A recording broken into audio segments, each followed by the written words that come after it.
Portanto, levou mais de um ano para realmente avaliar todas as GPUs que foram lançadas para os criadores, porque é um pouco diferente dos benchmarks de jogos que existem por aí. Na mesa você pode ver a maioria deles, mas todas as GPUs não cabem na mesa e algumas delas estão atrás de mim ou em algum outro lugar. Então, neste vídeo vou compartilhar todos os benchmarks que fiz neste ano, e até mesmo algumas das descobertas que descobri e que ainda não compartilhei no canal porque na verdade há mais dados que entram aqueles benchmarks que são lançados no YouTube. Procurando uma maneira barata de licenciar seu Windows? Confira hooks através dos links na descrição do vídeo. Certifique-se de usar o código TN20 para obter 30% de desconto. Colhe a licença nas configurações de ativação e pronto. Esta licença é para o Windows 10, mas você pode atualizá-la para o Windows 11 gratuitamente. Eles também oferecem licença do Microsoft Office 19. Use o mesmo código TN20 para obter 30% de desconto. Confira hooks.com na descrição do vídeo abaixo. Em primeiro lugar, quero começar agradecendo a todas as marcas que trabalharam juntas com a Tecnotics para emprestar ou doar algumas dessas GPUs para realmente fornecer essas informações úteis para nos criar lá fora. Porque, como você pode ver, não há outro lugar onde possamos reunir todos esses benchmarks. Temos todas as GPUs Intel, temos todas as GPUs AMD onde quer que estejam, temos todas as GPUs NVIDIA e muito mais. Eu também tenho algumas GPUs da última geração, então isso vai ser muito interessante. Portanto, se você estiver executando algumas das GPUs da série 30, ou se perguntando quais você receberá em termos da série 40 e do Ryzen 7000, todas elas foram avaliadas aqui e você pode vê-las lá. Não tenho todas as 30 séries, mas há algumas aí só para lhe dar uma referência. Mas todas as séries 40 e Ryzen 7000 estão aqui, incluindo a Intel. Então, obrigado MSI, Zotac, Intel e Asus. Acho que me lembro de todos eles agora por realmente me permitirem fazer isso. Você é muito apreciado. Agora vamos dar uma olhada nesses benchmarks. Então, se você quiser adquirir qualquer uma dessas GPUs ou quiser construir o melhor banco para trabalhar, crie um PC, há guias de construção na descrição do vídeo abaixo. Sinta-se à vontade para verificá-los. Eles são totalmente gratuitos e eu te explico tudo aí embaixo. Seja qual for o seu orçamento, há um para você lá. Neste vídeo você pode ver um mergulho um pouco mais profundo em todos os benchmarks. Agora, primeiro vamos começar com o Geekbench 6 e não porque este seja um benchmark útil no mundo real. Ele faz muitas pequenas coisas e nem sempre reflete o fluxo de trabalho real do aplicativo. Mas aqui podemos ver onde essas GPUs geralmente se alinham e apenas tarefas muito simples que você faria em geral. Então você pode ver que 1490 está bem no topo do gráfico. Além disso, se você olhar bem de perto, verá que tem alguns 1490 diferentes por aí. E quando avançamos um pouco mais nos benchmarks, você pode ver ainda mais modelos diferentes do 1490. Então você pode realmente ver se há uma diferença entre dois separados, por exemplo. Em alguns dos benchmarks estou testando 2490 separados. Então, tudo isso se reflete nos benchmarks que eu não compartilhei antes ou que ninguém compartilhou antes. Você pode ver que há um grande salto entre 4080 e 1490. E então um grande salto entre 4080 e 4070 Ti e depois 4070 Ti para 4070. Portanto, esses são grandes saltos e então podemos gradualmente descer ainda mais lá embaixo. Então esse foi o OpenCL. Se você estiver olhando as pontuações do Vulkan aqui agora, poderá ver resultados muito semelhantes aqui. Tirando os carros da AMD que realmente amam e funcionam muito bem com o Vulkan, e você pode ver que o 7900XDX está em segundo lugar entre 2490. Curiosamente, obtive uma pontuação muito alta com os 2490, mas não tão alta com o Zotac 1490, o que é simplesmente interessante. E você pode ver que o 4080 e o 7900XD têm desempenho praticamente igual nas pontuações do Vulkan. Agora, a Intel aqui não tem um desempenho tão impressionante quanto o 4060 Ti, mas essas são suas GPUs de primeira geração. Vamos continuar. Agora vamos dar uma olhada no Adobe Photoshop porque você pode realmente utilizar certas coisas no Photoshop com a GPU e quanto mais eles desenvolvem o software, mais podemos realmente utilizar uma GPU. E aqui você pode ver que a placa mais rápida para Photoshop é na verdade a Intel Arc A770 e fiquei muito surpreso com isso. Eu não esperava que as placas Intel tivessem um desempenho muito bom, mas como você pode ver, o terceiro espaço também é o Arc A750 e o A580 da Arc novamente bem no topo. O 1490 e o 4080 e os cartões enormes estão, na verdade, em algum lugar mais abaixo. Além disso, as placas AMD parecem ter um desempenho um pouco melhor no Photoshop do que as placas NVIDIA. A placa NVIDIA é na verdade uma das mais baixas para o Photoshop e você pode ver que a segunda amostra e a primeira amostra de 1490 estão em algum lugar no meio do caminho ali. Mas provavelmente a coisa mais importante a tirar deste benchmark é a diferença entre a primeira e a última GPU. Há cerca de 10, talvez 11% de diferença entre o pior cartão e o melhor cartão para Photoshop. E também vou deixar agora esse gráfico de subpontuação na tela onde você pode ver a pontuação da GPU, pontuação geral e pontuação do filtro porque são muito semelhantes. Como você pode ver que a pontuação geral, a pontuação mais alta e a pontuação mais baixa, estão com apenas alguns por cento de diferença. Agora, a pontuação do filtro é um pouco diferente porque alguns deles podem ser acelerados por meio de GPU e assim por diante, e é aí que as placas Intel Arc são um pouco melhores do que algumas das outras. Mas, honestamente, se você está apenas procurando uma GPU para Photoshop, eu recomendo fortemente verificar as placas Intel Arc só porque o valor que elas custam vão lhe proporcionar muito desempenho no Photoshop e você realmente não precisa de mais nada. Além disso, se você fizer um pouco de edição de vídeo, os cartões Arc por um bom custo-benefício serão realmente difíceis de vencê-los. Além disso, o A770 tem 16 GB de VRAM se você precisar fazer coisas maiores ou em telas grandes e ampliar como fotos que você pode precisar. A maioria das pessoas gosta de 8 GB de VRAM. Mas se você puder usar mais de 8, porque isso é um pouco mais preparado para o futuro, caso seu fluxo de trabalho aumente e você esteja trabalhando com ativos maiores ou arquivos maiores, vídeos maiores, coisas maiores que exigem mais VRAM, se isso fizer sentido. Não incluí o Adobe Lightroom Classic só para vocês saberem, mas o Lightroom Classic começa a usar cada vez mais aceleração de GPU em certas coisas, mas até agora ainda não vejo ou vejo menos diferença entre a melhor e a pior GPU para Lightroom clássico. Portanto, não vou incluir esse benchmark aqui. Passando para a edição de vídeo e o Adobe Premiere Pro, é aqui que as coisas ficam um pouco interessantes. Primeiramente quero mencionar que este é um PUBG Band 0,98 e um Premiere Pro 23,6. Tenha em mente que a versão 24 realmente começa a utilizar placas Intel Arc ainda melhor e os mecanismos de mídia Intel Arc, especialmente se você estiver trabalhando com mídias GOP longas, como H264 e 5. Portanto, todas as placas Intel que você pode ver lá têm um pouco mais de desempenho reservado para um pouco melhor. Mas desde que comecei esse benchmarking há muito tempo, tive que mudar as coisas e, no momento em que estava testando as placas Intel, elas não suportavam Adobe 24, então estamos testando 23,6. Você pode ver que os resultados aqui são interessantes. O que você pode ver aqui são pontuações gerais estendidas, com muitos codecs diferentes e resoluções diferentes. E este teste realmente utiliza cerca de 8,6, ou seja, um pouco mais de 8 GB de VRAM. E os resultados são ligeiramente limitados se você tiver menos de 8 GB de VRAM. Se você tiver mais de 8 GB, poderá ver que isso vai um pouco mais. Você pode ver uma pequena diferença entre o ASRock A580 e o RX 7700 XT, onde temos 12 GB ou mais VRAM. Há um pequeno salto só porque VRAM é um gargalo. Precisamos de mais e então você poderá ver um pouco mais. Em seu fluxo de trabalho real, você provavelmente verá mais de 8 GB se estiver trabalhando com mídia 4K e uma linha do tempo um pouco mais complexa, onde você simplesmente não emenda o vídeo e tem uma camada de vídeo e então você apenas exportar isso. Então não se preocupe com o VRAM. Mas se você tiver várias camadas e um pouco mais complexo, recomendo enfaticamente obter pelo menos 12 GB, porque você usará mais disso. Até vídeos simples como esses no YouTube para mim estamos usando multicam obviamente para fazer isso você conhece câmeras diferentes. Mas estamos usando mais 18 GB de VRAM. Apenas uma boa referência para você. Se você não sabe o quanto sua VRAM está sendo utilizada, recomendo instalar as informações de hardware 64 e depois verificar se não é possível ter VRAM lá e talvez você precise de mais. Então, no topo dos gráficos aqui temos o 4090 Surprise e o 7900 XTX em pontuação externa está muito próximo.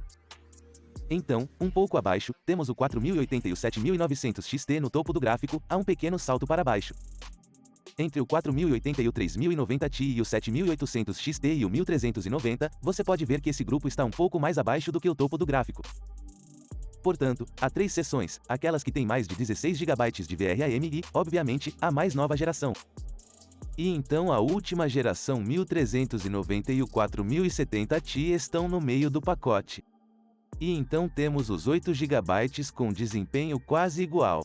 Curiosamente, o Supreme X é quase igual a um 2060 Super por algum motivo que é simplesmente interessante. Não sei porque o MSI RTX 4080 Supreme X tem esse desempenho, mas tenha em mente que todos esses benchmarks não são feitos apenas uma vez.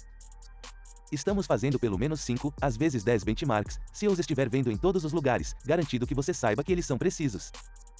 E muitas vezes cada benchmark executa uma determinada execução ou benchmark algumas vezes também, então é uma média de muitas médias. E então na parte inferior temos o 4060, o 7600 XT e o A770. Mas o A770 eu provavelmente colocaria no pacote intermediário porque ele tem um pouco mais de desempenho reservado, especialmente se você estiver trabalhando com mídia H264 e 5. É um pouco como uma lupa porque há muitos números na tela para que você possa acompanhá-los. Mas dependendo do codec que você está usando para o Premiere Pro, você pode precisar de GPUs diferentes porque todas elas têm seus próprios pontos fortes. Como a Intel é muito boa com mídia H264 e 5. A AMD também, mas a qualidade de codificação da Intel é um pouco melhor que a da AMD. A mídia H265 ou Longil P da AMD é na verdade uma das melhores se você observar as pontuações lá. O 7900XDX é muito melhor do que um 1490. E só porque utiliza essa mídia um pouco melhor. Mas se você estiver trabalhando com o Intraframe, o que é bastante fácil de fazer para qualquer um deles aqui, você ficará bem na maioria dos casos. Mas ainda há uma diferença entre a melhor e a pior GPU. E a AMD também tem um desempenho um pouco melhor no Intraframe. A pontuação bruta é melhor na AMD, assim como os efeitos da GPU são melhores na AMD. Então, dependendo do que você estiver fazendo, você ficará bem.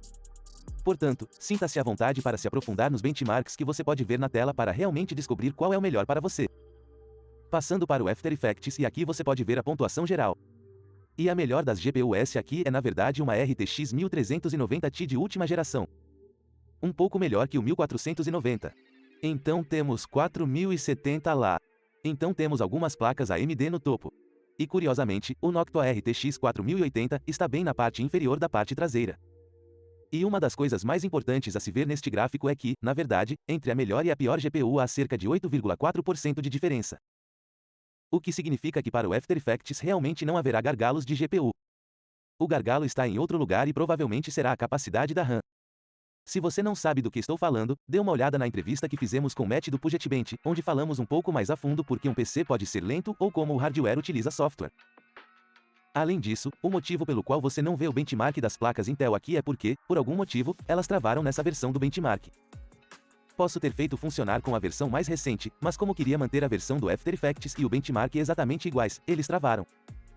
Isso não significa que eles não funcionem no After Effects, mas, novamente, o desempenho estará em algum lugar como na metade inferior do pacote e isso não fará uma grande diferença para você. Só por causa do valor do preço em relação ao desempenho das GPUs Intel é muito alto. Se você observar as pontuações gerais de todos eles, poderá ver que certas GPUs realmente têm melhor desempenho em algumas e outras abaixo. Assim, você pode ver que a pontuação da GPU de visualização da RAM, a pontuação de vários núcleos, a pontuação de renderização e a pontuação de rastreamento porque a GPU, você sabe, afeta algumas dessas pontuações em todos os lugares. Eu quero dizer que o benchmark do After Effects aqui, ao testar a luz, é um daqueles que pontua em todos os lugares e frequentemente trava. Portanto, este é o benchmark menos estável que tenho para este.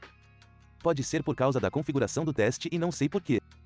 Passando para o DaVinci Resolve, que na verdade depende muito da GPU e utiliza todo o poder da GPU que você possui. Agora, o que você pode ver aqui é a pontuação geral padrão, não a estendida, que você verá em um minuto. Mas padrão só porque nem todas as GPUs conseguem realmente completar a pontuação estendida porque você precisa de um pouco mais de VRAM para fazer a pontuação estendida. Mas aqui podemos ver que o AMD 7900 XDX está no topo da tabela e é cerca de 5% mais rápido que o 1490. Interessantemente.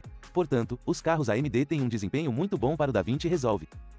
Lembre-se de que isso é do DaVinci Resolve Studio.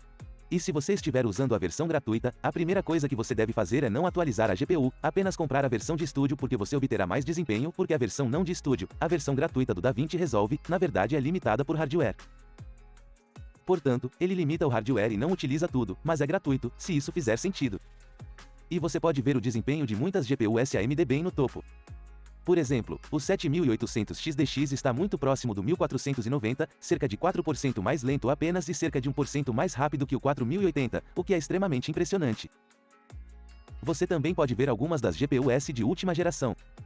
A única desvantagem que pude ver é que quando testei as GPUs Intel, elas não estavam bem otimizadas para DaVinci Resolve e eu esperava que tivessem um desempenho um pouco melhor. Mas você pode ver que o A770 é mais lento que o 3050, o que realmente não faz sentido. Deve ser muito mais rápido que o 3050. Deve estar em algum lugar próximo à região 4060 Ti ou 4070. Novamente, existem versões mais recentes do DaVinci Resolve e drivers mais recentes para Intel no momento em que você assiste a este vídeo. Portanto, os resultados podem ser um pouco diferentes, mas é muito difícil acompanhar e apenas fornecer todas as informações mais recentes, porque no momento em que você testou todos eles, algo foi atualizado, você sabe, ou vice-versa. Agora você também pode ver os resultados completos de todas as mídias 4K estendidas padrão, mídia 8K, efeitos de GPU e pontuações de fusão aqui em todos os lugares. E você pode se aprofundar um pouco mais no que está acontecendo e por que um é mais rápido que o outro. E você pode ver uma pequena diferença dependendo da quantidade de VRAM que você tem e assim por diante. Curiosamente, para efeitos de GPU, as placas AMD não são tão rápidas quanto as placas NVIDIA. A NVIDIA é muito melhor lá. Mas para as pontuações de fusão, por exemplo, as placas AMD são incrivelmente rápidas e a NVIDIA não é tão rápida lá. Portanto, dependendo do que você está fazendo, você pode escolher uma GPU diferente dependendo do seu orçamento. Especialmente agora, quando os preços estão exagerados, especialmente o 1490, que está com um pouco de escassez novamente. Portanto, dê uma olhada nos preços na descrição abaixo para obter os preços mais recentes, porque isso pode realmente mudar a GPU que você deseja ou precisa. Agora passando para o V-Ray e outros aplicativos 3D. Primeiro de tudo, V-Ray, você verá muito mais GPUs do que testamos anteriormente, porque V-Ray estou testando coisas para V-Ray há um pouco mais de tempo do que apenas essas placas. E você pode ver isso aqui, de maneira interessante, quando você tem várias GPUs, como vários 1490S, você pode obter uma pontuação muito mais alta e escalar muito bem. Você pode ver que com 3490 e 2490 você pode obter quase 3 vezes antes se tiver 3490. A escala funciona muito bem aqui. E também na parte inferior do gráfico você pode ver o núcleo M1 Ultra 64 que testamos há algum tempo.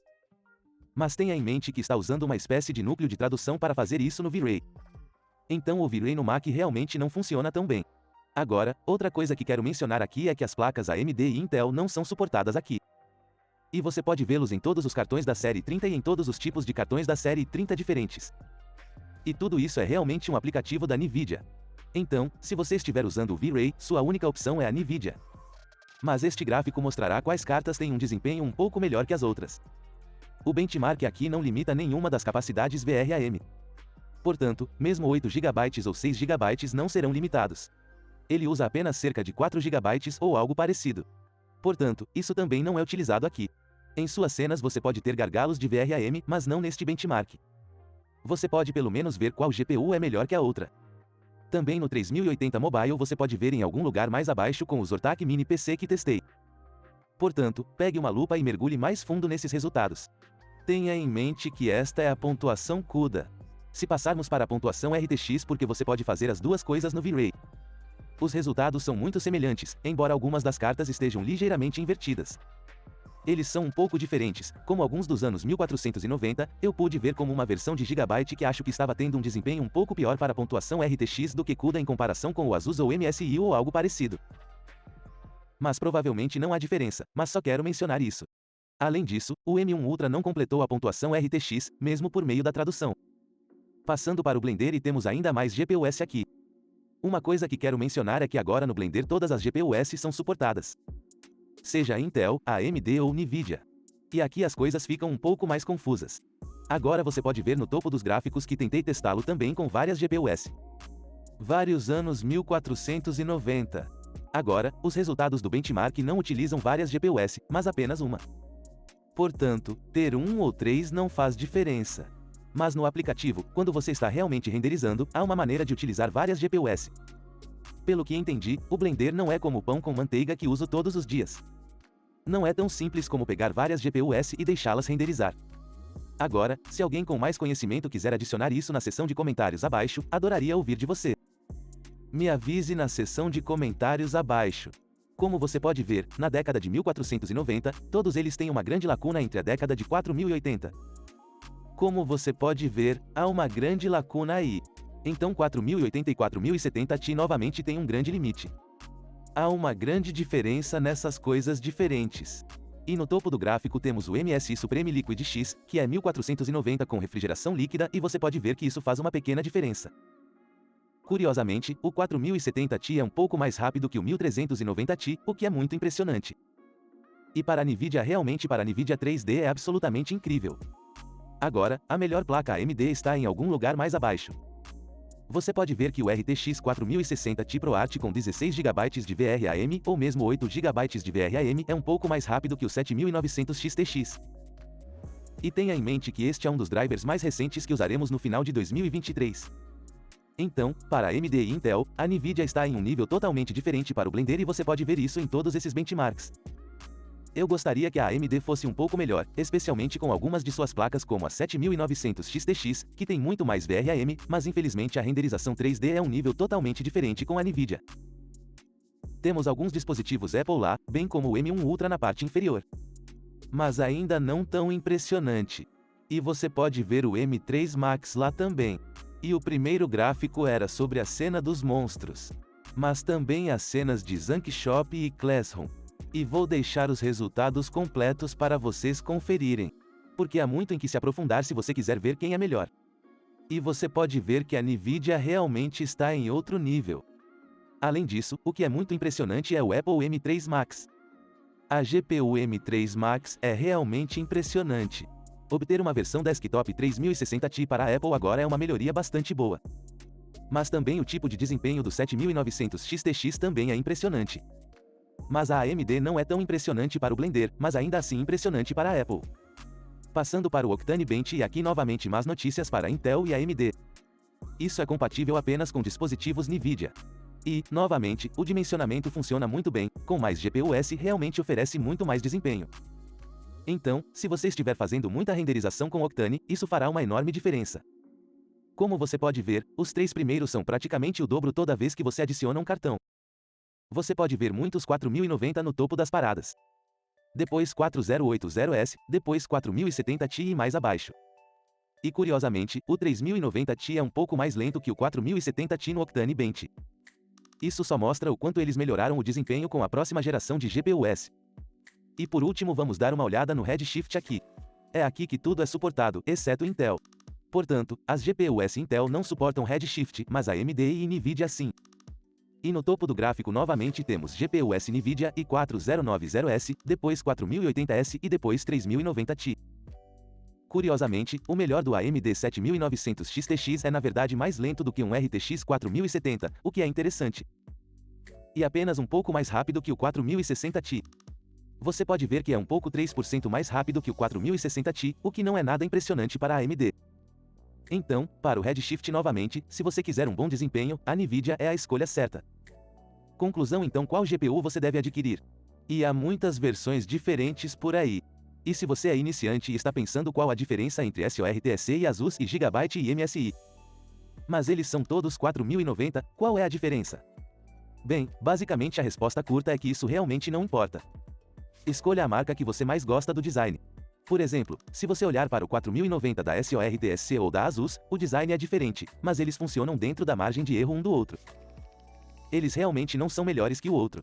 Basta olhar para o preço. A outra coisa é a qualidade de construção. Algumas marcas têm uma reputação de qualidade de construção um pouco melhor do que outras. Mas varia entre gerações. Às vezes, um é melhor que o outro, então você não consegue dizer isso. Então você pode ver as avaliações um pouco mais tarde. Para a edição de fotos, provavelmente recomendaria a Intel porque também é muito boa. Pelo custo-benefício ou as placas AMD realmente funcionam lá, mas realmente não fazem diferença. O A770 é bom para a edição de fotos apenas por causa do VRAM maior. Então, para a edição de vídeo, dependendo do que você está fazendo, todos os cartões têm algum tipo de slot ali. Eu gostaria de dar uma menção honrosa à Intel só porque eles são novos no setor e realmente têm um desempenho muito bom apenas pelo desempenho de preço. Então, se você estiver no segmento inferior, dê uma olhada em algumas das placas Intel, elas funcionam muito bem. Se você deseja o desempenho máximo, embora a AMD tenha um desempenho melhor em alguns dos codecs Reixa 264 e 5, eu diria que provavelmente um 4090 ainda é uma escolha muito boa e sólida apenas por causa dos drivers de estúdio e o desempenho geral é melhor nele. Para 3D não há competição para a AMD. Eles estão em outro nível, então se você for fazer 3D, esqueça a Intel e a AMD por um minuto. Agora, existem alguns outros modelos diferentes de GPUs que foram lançados este ano. Eu meio que tenho um olho. Agora um deles é esse cara aqui, o Noctua 4080.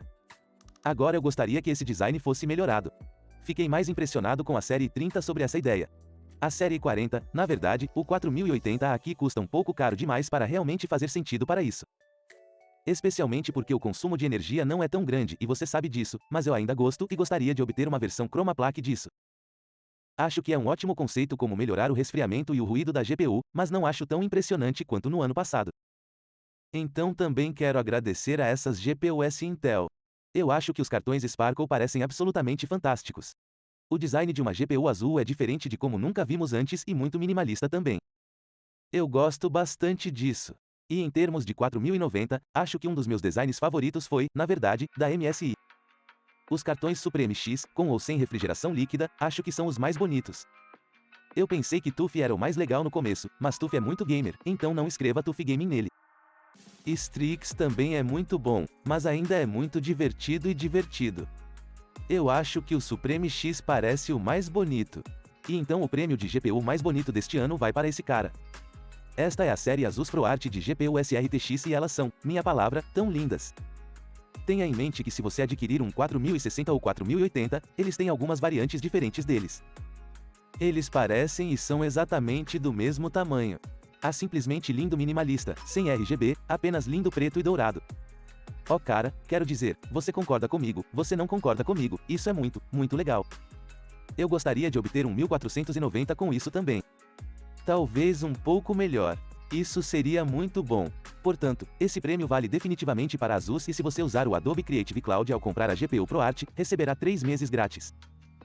Se você comprar outras GPUs Asus, receberá um mês grátis.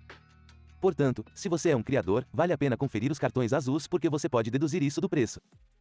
Só mais uma dica para você. De qualquer forma, se você quiser adquirir alguma dessas GPUs, vou deixar o link na descrição abaixo. Então, qual foi sua GPU favorita de 2023 e de 2021?